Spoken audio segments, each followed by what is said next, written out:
company I started in America, that was the company that I actually floated on the stock exchange. And one of the things that I learned out there, after I'd floated the business, that gave me a little bit of time on my side to go and further my education, because I'd realised, in fact, that having a lack of qualifications wasn't a good thing.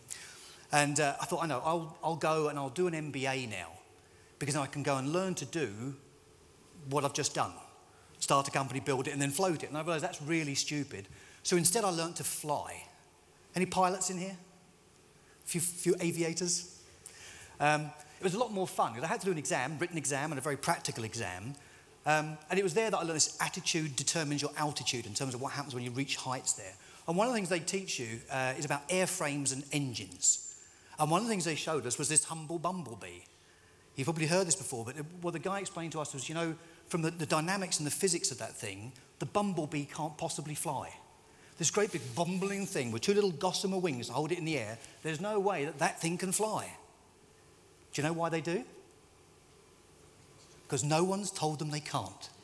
I'll tell you one of the things that all of you, almost without exceptions, I've been talking to you over the last day or so now, is that there's a negativity associated with what it is you do. Because you are very professional, you're very technical in what you do. And so there's a hang-up, because if I ask any one of you what it is you do, no one so far, bless you, no one so far has said, I'm in sales. But if you didn't get the message from all the speakers today, guess what? That's the business you're all in. And if you don't get to grips with it, what you've actually got is a very expensive hobby if you're not careful. Because it's all about sales. This is the problem. This is the kind of image that a lot of you get faced with when you see the salesperson. You don't want to be this stereotypical salesperson. Or worse yet, maybe this fella. Because that's what we associate with sales and all the bad things to do with sales. But I got on Google and I was trying to search for a nice salesperson, because if you get your marketing right with all the things that people have talked about today, all that happens is people come to you and ask if they can buy what you've got. Would you now be okay all being in sales? Can we ask another question really quickly? And how many people would actually like more clients, more sales, and more profits? Okay, those that are with their bosses, you should have put your hands up on that one too. I love this button pressing stuff, it's great. But all of them are sitting there, what should I say to this one? Oh, yes, I love it. But if you all want more sales and more profits, it's down to you to do it. So I looked for a nice salesperson. I wanted someone honest and upright, and this is the best one I could find.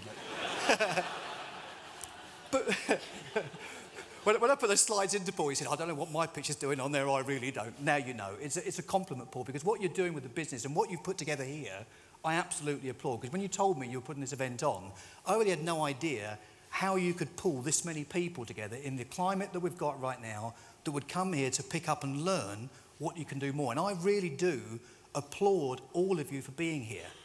Because this, to me, is an investment in your time and in your businesses. What I did learn early days with the education thing was that a formal education will definitely earn you a good living.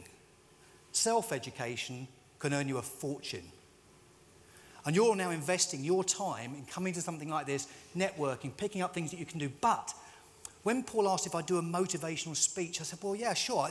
But my job isn't to do motivation. You know, you can motivate any idiot. Then what have you got? A motivated idiot. And I don't put any of you into that category.